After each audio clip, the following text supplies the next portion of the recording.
and I'm coming back now with my proposal, which is about 2 pages. And I get in her office and I look at the desk and I see the other two firms.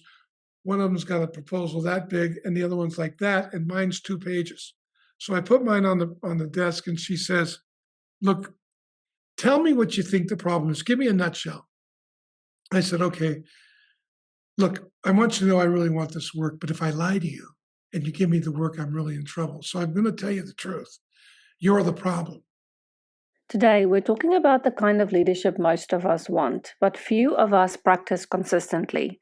The courage to face what we're avoiding, the wisdom to diagnose problems clearly, and the conviction to lead change without losing the mission.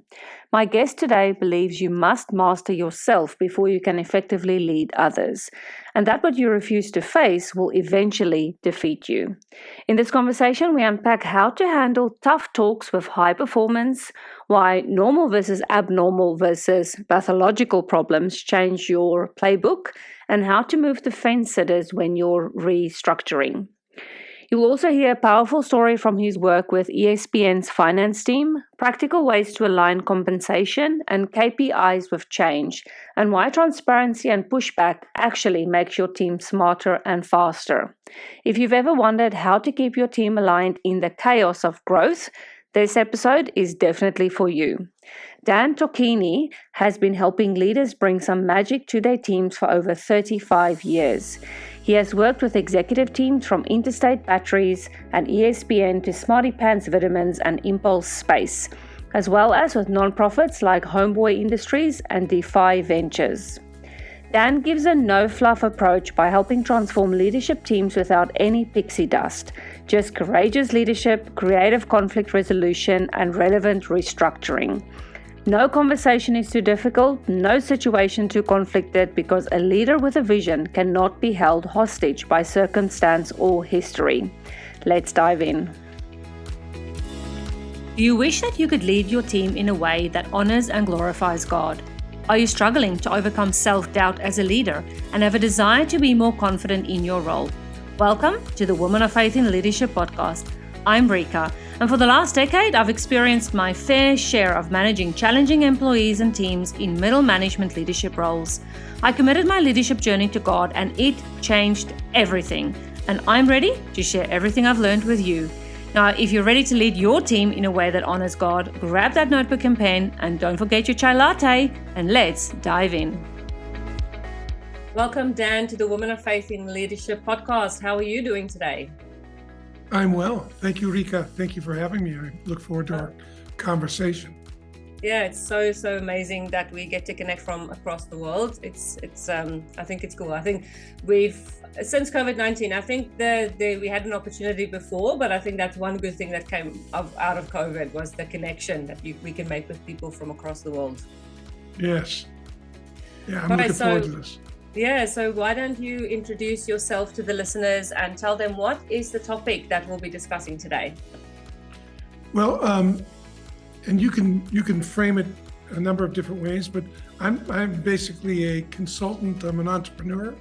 I own multiple businesses, and I consult medium to large companies depending on what we do. We usually go in and get hired to work with a specific organization to turn them around or to implement some project or something they want to accomplish. And I've gotten, basically we're going to talk about restructuring teams so that they're flexible or so that they can deal with conflict or the marketplace as it changes to scale. And it's something I've done quite a few times for myself and for others. I have like I said, a couple of companies, and we've scaled a couple of companies. We've sold companies. We have 7 or 8 going right now. So I have a consulting firm. There's a branch of the consulting firm that is like an incubator, and then we roll the companies out and work with them to grow and kind of nurture them till they either go public or somebody buys them. So that's kind of my background. I've been doing it mainly because as a young man, it's interesting. My grandfather came over from Italy, and I grew up, and he started grocery stores and built a movie theater for some guys who never showed up, and he ended up opening the first talking motion picture theater north of San Francisco. Oh, And then my father took it, and I think my dad it's in the top 10 or 12 movie circuits in the country, in the United States. So I came out of an entrepreneurial background, and entrepreneurial meaning we solve problems and make money doing it. We add value and we get value. So that's my background. That's so cool. I feel very blessed to have you on the show today. We're gonna learn. We're gonna learn lots. Right, good to be here. So, Okay, so you mentioned that you kind of grew up in a family with a background for entrepreneurship and leadership as well, because entrepreneurship I find is leadership. As I have delved into the journey of entrepreneurship myself, I found that I have to lead myself. That's one of the most important parts of leadership, is leading yourself first before you can lead others. So exactly. yeah, so for those leaders who are listening, what advice would you give in terms of leading yourself? Because a lot of the listeners on this show are not entrepreneurs, so they're either middle managers, or they're in that space where they're leading a team for the first time, or they've led teams and they're kind of just really ready to step up into a more senior leadership role, but they have to lead themselves first. So what advice can you give to them? Well, I mean, I would say, first off, when you say, I would say we have a very similar idea, by the way, Rika. We would say, master yourself before you can effectively lead others. Certainly there are people out there who may not master themselves and could still lead, because they're they're influential, they're natural, people follow them. But if you don't master yourself, you end up leading people into a lot of unnecessary pain and suffering. God knows there's enough suffering in the world. And anytime you're going to bring something into existence, you're going to go through some fire, some trials. And one of the things I would say, one of the key distinctions that when I work with others and my own teams, is that most of the time when people get in trouble, is that they face an issue that they're afraid of, looks uncomfortable, there's something at stake, maybe it's as simple as letting somebody go, or correcting somebody who's a high performer. You're afraid if you do that, they may get upset and stop performing, and so you don't do it, you work around it. And that's usually the beginning of the end, because what you're not willing to face will eventually defeat you. That's what we've found through experience. So, if you're not willing to look into it, if you're not willing to get the information in it, you're not willing to face the potential conflict and realize that that's probably where you're going to find the resource is in the conflict itself, then you're probably going to find that what you do won't have the kind of power you'd like it to have. So that's those are very one of the true. key. It's very true. I'm sorry I interrupted you there, but it's very true when it comes to tough conversations, because you were just kind of alluding to that. If you don't speak up to that high performer, who is actually the person who's doing bulk of the work, and a lot of people look up to them, they're kind of influential in the office. And then if they do something wrong and you have to speak to them, you're just so scared of how they are going to react. And what if they take their stuff and they leave, or they resign, or they make a big deal out of it? But it's very important, because a lot of leaders who I have spoken to really struggle with difficult conversations, because they're just so scared of having those difficult conversations. So you mentioned something very profound, which is, if you're not willing to face it, it'll defeat you. Or if you're not willing to defend it, it'll defeat you. That's very profound. You will. I mean, think about the faith. What you sow, you reap. So if I reap, like if I turn you into a tool, let's say, because you're a high performer, and I'm not willing to risk what you're doing for the organization to have it get you in alignment with where we're headed, at some point, I'm going to be paying more for your production than you're actually bringing. That usually is what happens, in a number of different ways. So for instance, if I make you a special case because you're performing well, then when others start to performing well, they're going to want to be a special case. They're going to want what they want, and pretty soon these different agendas collide or create chaos, and that chaos will take the performance of the team down in the long run. That's just one example. But a lot of what usually happens is leaders, I know as a leader myself, I've been, I'm 70 years old now. So I started leading over 40 years ago, 40 something years ago. And when I first started my first business. And, a lot of times I'm making decisions because there's a gain in the moment, but I haven't thought about the long-term pain that might go along with it. I haven't really thought about what future's coming if I make this decision. And that's really how you build courage. It isn't like, some people think courage is, you're brave, you're going to go marching into battle. Well, most of the time, people go marching into battle because they realize if they don't go to battle, what's going to come if they don't? People are 5 times more likely to want to avoid suffering than they are to do something to bring joy. So I try to motivate myself by understanding the suffering that's coming if I don't take care of a situation that's already fallen out. And if I do this well, I start to scale a team that's thinking wisely. They're thinking about the costs of what they're doing in the long run. And they are in tune with what kind of suffering is coming if they settle for the short-term gain to get ahead in the moment. They're aware of what the long-term pain is going to be, and that keeps them on the narrow, it keeps them on the path to right.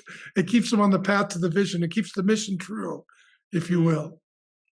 I think it's so important that that leaders do that, because otherwise, I believe you've done it as well. You say you talk from experience. I talk from experience as well. I have not spoken up to people who I should have spoken up to, and then that just turns around and it just bites you where it hurts. Well, I'd say 80% of my consulting / coaching conversations are around that. Wow. Either with somebody on the team, or somebody managing up, or a client that's very influential, or even a vendor that's been very generous, and you've got to have a tough conversation. You're worried that they're going to start sliding you, that kind of thing. There's it come up everywhere, but there's a way of thinking about it. There's a way of identifying it as well, because problems start small and then they grow. Things fail slowly, then all at once. And most breakdowns that end up being big messes, when I go in to do any kind of forensics to help a team recover, we start with finding out, where did this start? Where was it when it was, my grandfather used to call it the dung hors d'oeuvre. It's like, when was this a dung hors d'oeuvre? Yeah. And like, when did it become a sandwich? Like, a dung hors d'oeuvre comes, I don't want to eat it, I push it away. And then here comes a sandwich. I don't want that for sure, push it away. Now I got a 2-course meal, I push that away, I have a buffet, a dung buffet. So, I like that. That's awesome. Yeah, it's a very powerful way of thinking about and stopping and slowing down to understand what are the secondary, tertiary impacts of me doing what I'm thinking about doing. And that's the good news about having a team, because you get a number of eyes on it, and they might see things that are coming that you didn't see, that could really change the way you make the decision or the decision itself. Yeah. So in terms of team helping you, would that mainly be like a leadership team, or like people in key leaderships? Yeah, people. Let's say, even if you're a manager, a middle manager, you've got people you depend on. You've got reports you can count on. You've got people that you're looking to carry out and support, and you're looking to them as eyes and ears as well. And I always include the people that are working with me, reporting to me. I want to hear their opinions. I want to hear what they see. I want to hear their ideas, particularly when things get tough, because I found that if we vet things well, we may or may not do exactly what somebody says, but if they'll usually line up if they get that their idea was heard. Maybe you're taking some of it, maybe you're taking none of it, but they get and respect that if you stop and listen to them, you vet what they have to say.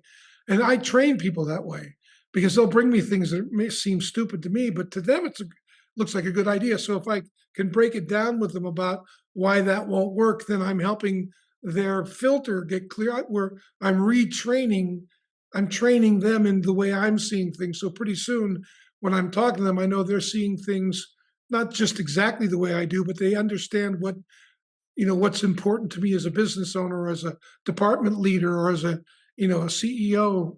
You can just take that in any one of those positions.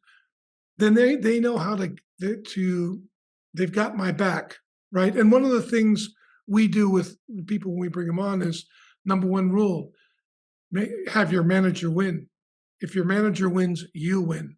And if you support your manager in winning, they're going to take you up with them. You're going to move up the ladder pretty quickly.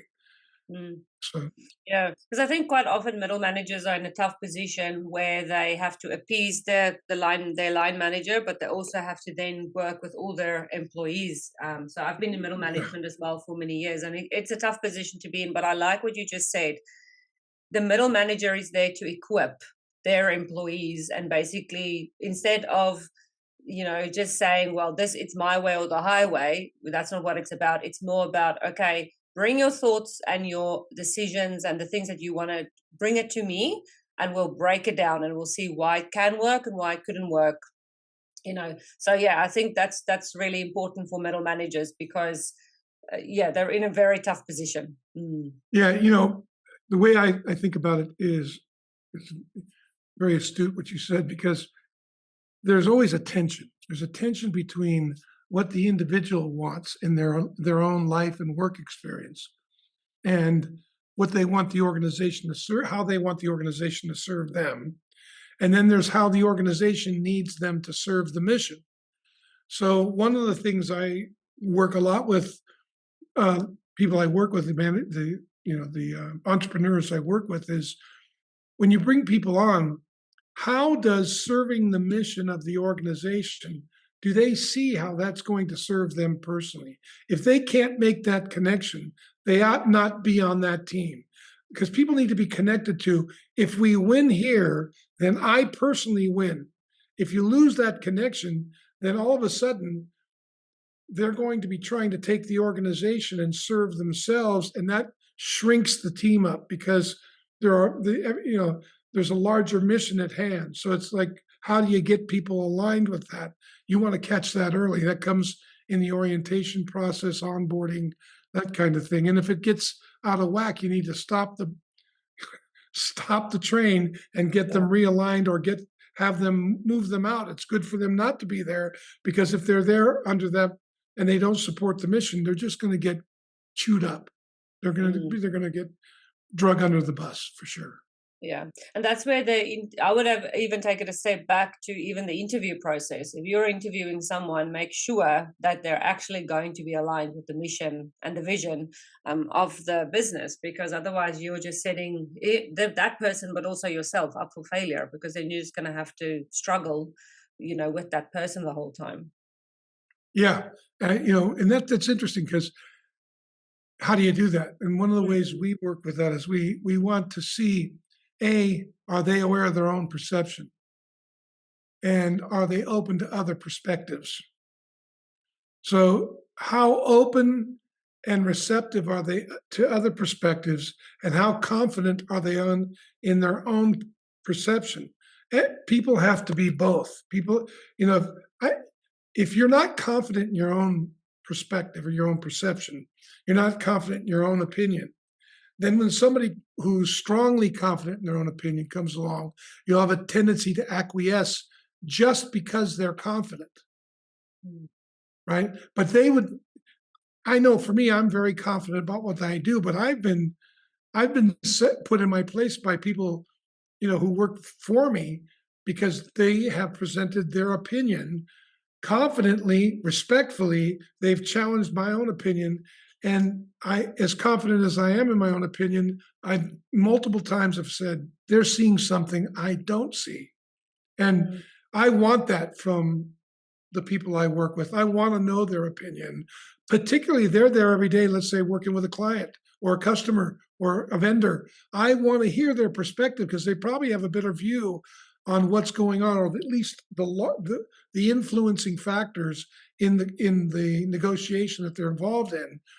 And I can better get a sense of the context if I can understand what they're up to. So I encourage my reports to challenge me if they see something that seems out of place or isn't serving the mission, like bring my attention to it. What do you think? And they do it regularly. That's great. That's such a great position to be in as a leader, if you have your reports feeling free to come to you without the feeling of fear that they're going to be chastised. Because that's, I find, if and I've been in leadership position, well, in report positions like that, where you just don't feel comfortable to go to your line manager because, they don't want to hear anything about what you have to say. So yeah, that's not a great position to be in. So I had a question for you regarding, identifying the problem. So when you as a consultant go in and you have to do those forensics and you start identifying those problems, what are some common problems that you see when you go into businesses or into companies that it's like across the bank, you see that this is the problem? Well, okay, so that's an interesting question. Now, that's a contextual question. There are only three problems. Okay. So, and I'm not trying to be a smartass here. So I will define each one of them. So when I tell you what the three problems are, please, Rika, don't think I'm trying to be a smartass. All right. No, that's just why I asked you the question, because you're clearly the expert. Well, expert. You know why I'm an expert? Because I've failed more times than most people. So well, that's a good point. Fail more. Fail more. Yeah, absolutely. Fail hard, fail fast. Yeah. Three problems. There's a normal problem, there's an abnormal problem, and there's a pathological problem. So let me give you an example of how you define those, okay? So let's say you just started a business and you've been in business for a year. And you're starting to revenue pretty well, and you're barely making your expenses, and you have cash flow shortages. So that's a normal problem for a startup business, right? But let's say you're 4 years into business, you've made money, and now you're having cash flow issues. That's an abnormal problem. Okay. And it might be pathological. I don't know, but we always go to the abnormal or pathological first, because that's usually, if you solve those, if you break those up, it pushes it along. So you want to identify, like, let's say for instance, one of the first RFIs I ever won, RF, like a request for proposal, RFP, was at ESPN. They were going to restructure. They had a turnover problem in their finance department. They had 75% turnover every 6 months or 7 months. Wow. And so they invited us in, and that's an abnormal problem. Right? This is an established company. They just hired a new CFO who just recently retired. She's amazing. But I'll never forget, I went in, and I was a young guy, had 2 or 3 consultants in my team. That was it. I was bidding against 2 very large firms. And we each got a half day to go in and interview the department, the different people we'd be working with, and then then we'd go home and create our proposal, come back and meet with the CFO. So we did that, and I'm coming back now with my proposal, which is about 2 pages. And I get in her office, and I look at the desk, and I see the other 2 firms. One of them's got a proposal that big, and the other one's like that, and mine's 2 pages. So I put mine on the desk, and she says, "Look, tell me what you think the problem is. Give me a nutshell." I said, "Okay. Look, I want you to know I really want this work, but if I lie to you and you give me the work, I'm really in trouble. So I'm going to tell you the truth. You're the problem." Oh, wow. And she said, "Really? Tell me more." This woman is amazing. Chris Dreesen is her name. She's an amazing woman. It's phenomenal CFO. I go, look, I don't even think you're doing it, but you're moving so quick, and you've got some of the smartest. You got these MBAs from the best schools in America, and they didn't come here to push widgets. They didn't come here to sustain legacy systems that are outdated and that need to be redesigned. They came here to make a difference, and it seems that we need to look into what it's going to take for you to hear them and to be able to set them free to do the things that are going to support the organization. And she hired me on the spot.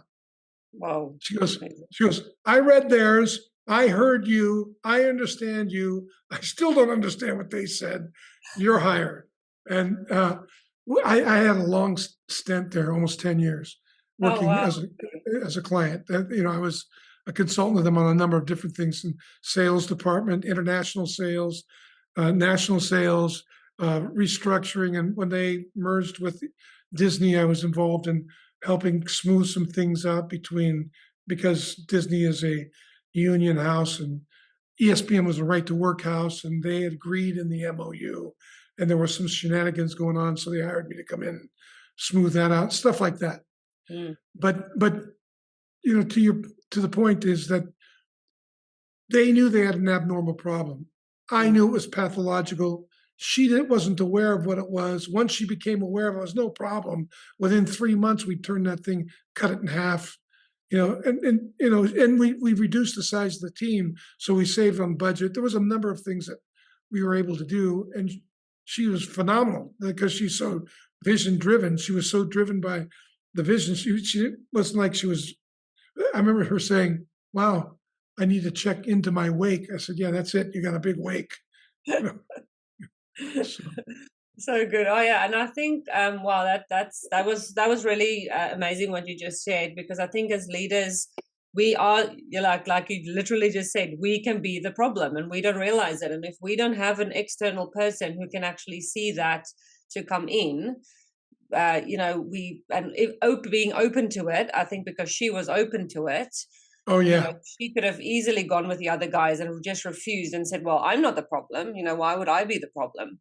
So yeah. Well, and I thought to myself, if she did that, then better for me, because you can't solve it unless you go after, 9/10 of the problem is framing it, right? And when she said, when I said you're the problem, she goes, really, tell me, how am I the problem? Great question. Well, this. I mean, these are the symptoms. I don't know what the cause is. I think the cause might be, you're not aware of these things. They're not pushing back. You're not aware of how blunt you can be at times. Maybe you're not asking for there were a million things we went through, but it was a very, oddly enough, quick and simple. I don't know if it wasn't necessarily easy because there were some tough conversations along the way, which she had to hear. And that she also was willing to, she gave people feedback, and then we had to, we reduced the size of the department. But it took, the traction was immediate. We saw traction immediately. So.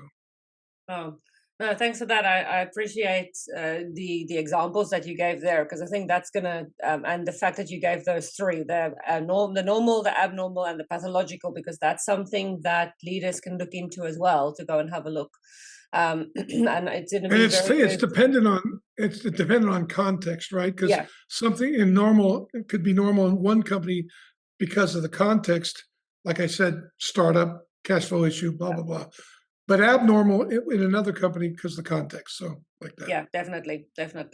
And so you talked about the fact that something that you do as well is you come in and you help companies restructure their teams in case there is something that's going on. You mentioned conflict, and then or to work better together.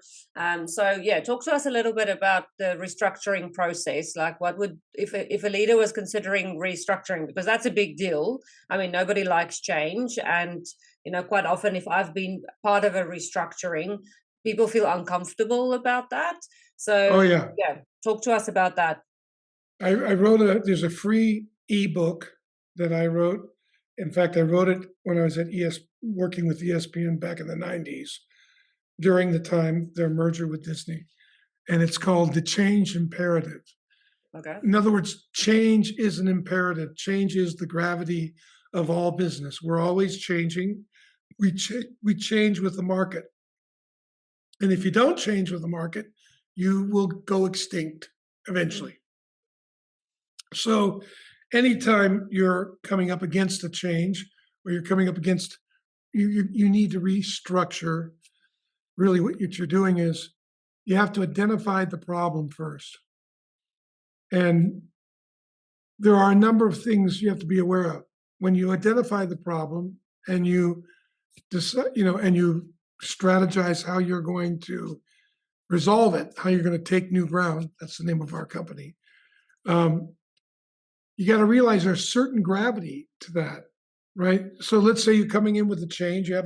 You've worked it out. There's a number of things. It's a 90-page booklet, but it gives you an idea of what to look for. And one of the things you can count on is the Pareto principle. Are you familiar with the Pareto principle? I am, yes. Yeah. 80-20. And it usually breaks down something like this in a change.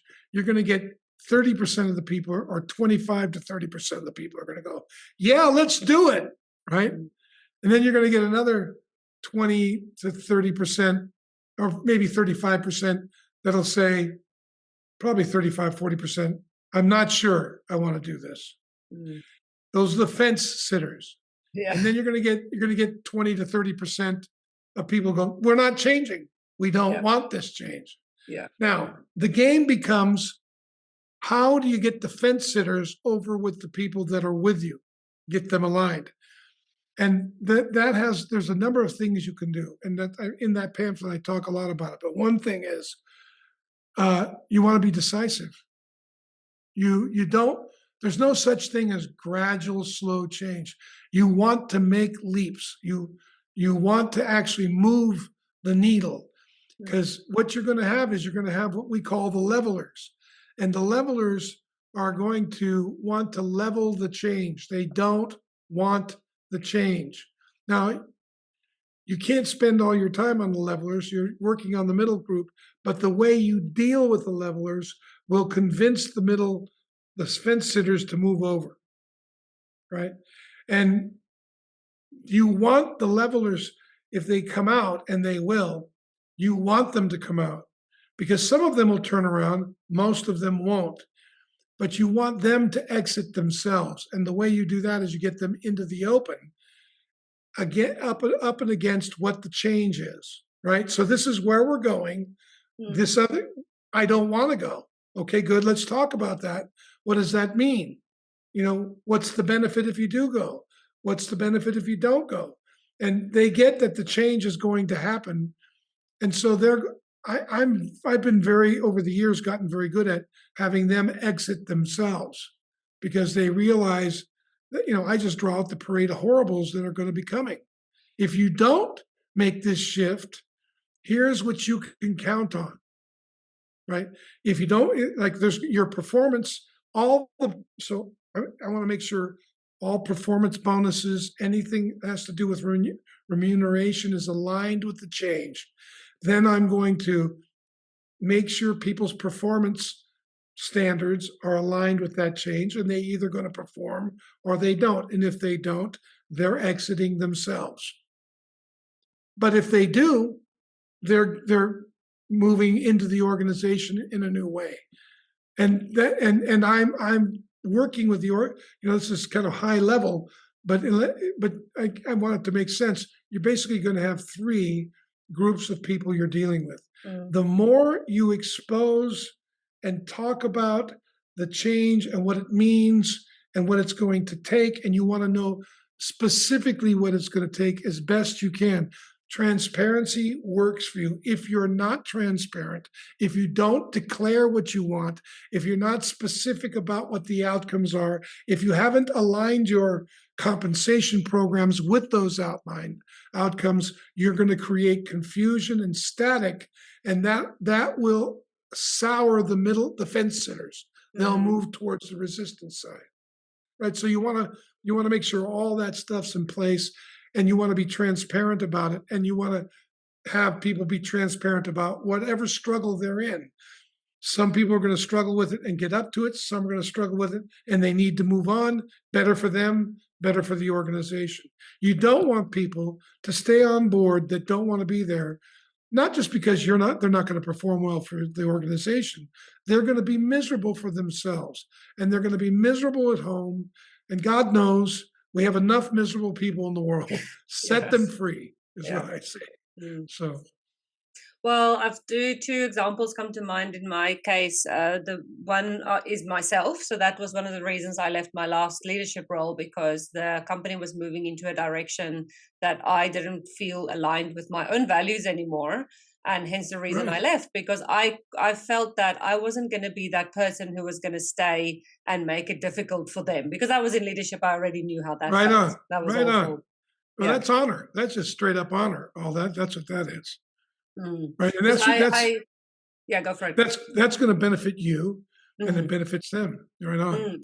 Absolutely, because an example. So when I was in one of my very first leadership roles that I had, we were transitioning over to digital, everything digital. So obviously this was many years ago, and because we still had done everything paper based, and the company was introducing a digital system. And so I was sitting down with all of the reports in the whole company. So it wasn't just my reports, but it was everyone, because it was my job to onboard them onto this digital system. And so this one lady just got up and she was like, no, I'm not doing this. And I clearly remember her walking up down the hallway, just shouting at the top of her voice, no, I'm not doing this and you can't make me. And I was thinking to myself, but it's a company thing. I'm not forcing you to do anything. This is a company initiative. We're doing this. And she was walking past everyone's offices, screaming at the top of her voice, just embarrassing herself. And obviously, as a new leader, I didn't know how to deal with that. I then went to my line manager and said, oh, what do I do? Because this lady just did that. And she was like, well, you have to deal with that. And I said, well, I don't know how to. Can you please help me? But she also didn't know how to deal with that. Eventually, this lady did get on board because she didn't really have a choice. It was either you get on board or you leave, because this is the way the company is going. And she ended up staying. I know for a fact that she's actually still working at that company. Oh, good for her. Good for her. So she made a shift. Right on. But the clarity of what what you just spoke to is part of it. They were clear. This is where we're headed. If you don't want to go here, understand, but this is where we're going. And she got up to it. Right. So that's a great example of somebody who starts as a leveler and ends up lined up and ready to go and still there. That's a great story. Yeah. And I think as a leader, I thought, oh gosh, what if we go through more change, or what if there's anything else? I just didn't want to deal with this lady, because I knew she was always going to be that person who was going to give me a hard time. So, well, at least I was prepared for it. Well, here's what I say about that. Where she stands. That's the best part. She's transparent. I'll take somebody like that any day over the covert, nice guy who's saying, yeah, and then behind your back is stabbing you. I'd rather have somebody who walked down the hall and say, you're full of it. I'm not doing it. I can deal with them. I know what I got in front of me, right? Yeah, exactly. Good for you. Yeah, it's a little traumatic, but it works. Yeah. And I think I'll never forget that, because that was, I think, my first ever time in a leadership role that somebody had spoken up in such a honest manner. But I was kind of taken aback with the fact that, oh gosh, she's now everybody down in the office now knows exactly how she feels. We've got to deal with this, because otherwise I was worried that other people would follow suit, which nobody did. I think everybody thought, wow, that was a bit dramatic, Oh man! Well, listen, I had a company that I ran for 20 years, and eventually shut it down. It had a lifetime, and basically what I did, I broke it up and gave it to the executives, and they all went off and did what they wanted to do. But I'll never forget, in one of the meetings, one of my consultants had started his own business and was drawing clients off of our business. And I found out because one of the clients he pitched called me and said, hey man, are you doing this with so-and-so? I go, doing what? He goes, and he told me, I go, no, I'm not. He says, well, he pitched me on it. Maybe you'd like to talk to him. So we had a team meeting that day, and, it came up in the team meeting. I said, somebody said, and basically said, look, man, are you going to be in this program? This guy, Joe, hey, Joe, you think you're going to be in this program next week? He goes, no, I'm out of town that week. And somebody said, oh, where are you going? He said, I'm out of town for on some personal business. And the person who was talking to him, I love this person because they're really detailed. Well, what kind of business? Why? I really can't say. Well, why can't you say? And it went back and forth. It got kind of heated, right? And then I said, is it this business? And he goes, well, yeah, it is. How'd you know? And I said, well, they called me. One of the clients called me and said, you were up to this. I was going to ask you privately, but since it's up now, why don't we talk about it? And it worked out pretty well because I told him, look, if you want to go out on your own, that's easy. I'll make it easy for you. If you're going to steal one of our clients, then you need to pay me for them. If they want to go with you, I want them to go with you. But you need to pay us because you met them, and he was great. We ended up making a deal. Mm. And that came from I just decided, well, okay, I'm not going to get upset. I'm just going to understand I wonder why does this look like the smart thing to do? And how can I have this work for me as much for you? And that worked out well. It worked out. It was a little bumpy at first, but we maintained our relationship. He died during COVID, very dear friend actually, and we became very good friends. And over the years, and it worked out well. We ended up doing business together, our two companies, the whole deal. But it could have been pretty rocky. You know what I mean? It could have been pretty ugly in the long run. I think the way it was handled was the most important part, because as leaders, sometimes if things like that happen, we just want to jump in and we just want to, I did. I just want. Thank God the other team member was working them, because I gave me a chance to think. I mean, I don't want to come across like it gave me. Literally, I went from being angry to seeing the opportunity. Going, well, wait a minute. This could work out for everybody. But that came in the process of the team member doing their forensics on what are you up to? How come you're not going to be here? Blah, blah, blah. Yeah. And that was such a valuable lesson. I think that not only for you in that role, but actually for everybody around the table, because they saw firsthand that, how you responded to that, whether you had other ideas in the back of your mind or not, but they saw how that, and I know that would have affected them if they've gone on to other leadership roles, and then that's the way that they were going to handle tough situations like that. I think that's why us as leaders, it can sometimes be tough to be in leadership roles because we're an example for our reports at all times. Yeah, exactly. And sometimes it takes a while. Look, the biggest problem for me always is my own mind. I make stuff up, and like whatever I make up in my head about what you're up to, I'm going to act congruently with it. Right? So initially I made up that this guy was out to get me. But when I started listening to the conversation, I realized this looks like a good idea to him. How come? I wonder what I'm missing. Let's say it's not about me. Let's say it's for me. This is something that came for my own development. Like that was going through my head. Like, how could this be for me? Maybe it is. I never thought of that. Maybe God sent this as to set me free from my own greed, my own need to be in control all the time. Maybe this is a morphing of our business that is going to benefit us in the long run. I mean, those the thoughts are going to my head because I have a bad temper, and God, I've been married now almost 50 years, and my wife has been so good at helping me become aware of the impact of that temper, both not only on others but on myself personally, and that's been very helpful. And in that particular situation, I remember thinking, my wife telling me, "Don't react, just listen," and it really helped. It was managing myself before I could lead others, right? Yeah, so. It's that very first thing we discussed at the beginning of this interview, at the beginning of the show. Yeah, so that's very profound what you I mean, a good way to, to segue into, how can people get into contact with you if they're interested in working with you, with your consultancy. Yeah, so this has been such a great conversation. I think there's been a lot of value.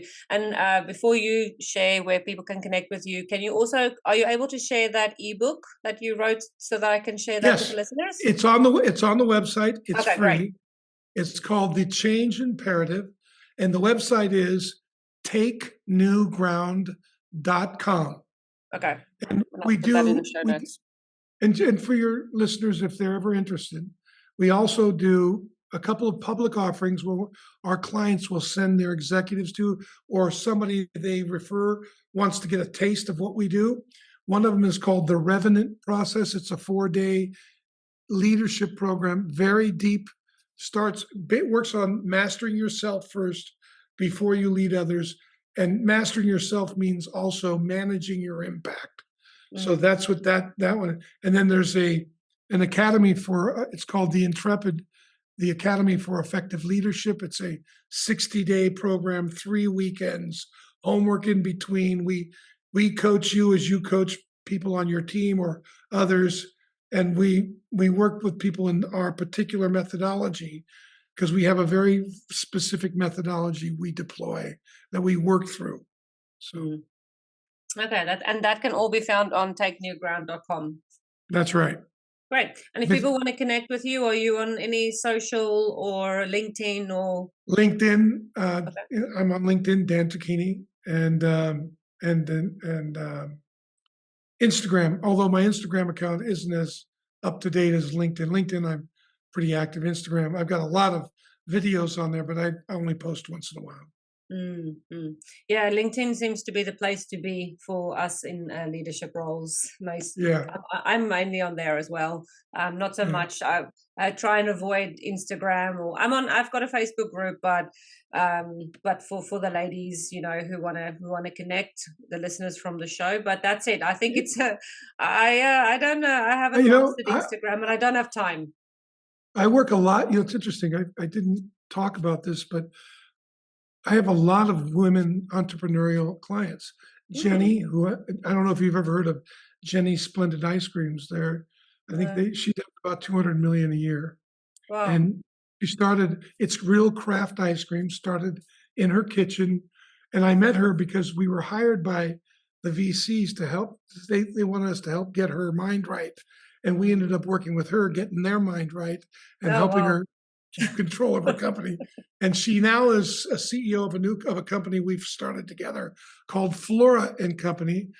And then I've worked with Ali Webb, who started Dry Bar in America.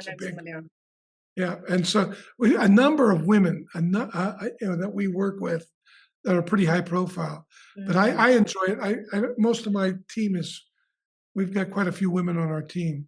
It's pretty interesting. I didn't put 2 and 2 together. I would have talked more about that. So no, don't worry at all. I think I've had men on the show before, and the listeners are open to that. So that's fine, not a problem at all. But no, thank you so much for your time, Dan. This was an amazing conversation. I knew it was going to be, because when I heard the topic that you were talking about, like I said in our pre-session before, it's not something that I'm super an expert in, but it was a great conversation. I loved it. Well, thanks for having me, Rika. I appreciate it. Thank you. Hey, I hope you enjoyed today's episode. If so, would you take 30 seconds and leave me a 5-star written review on Apple Podcasts? It would mean so much to me to read your feedback. Also, it would really bless me big if you shared this episode with a fellow leader who might benefit from hearing today's message. And remember, put on the armor of God daily and walk by faith and not by sight. I'll meet you back on Monday for another episode.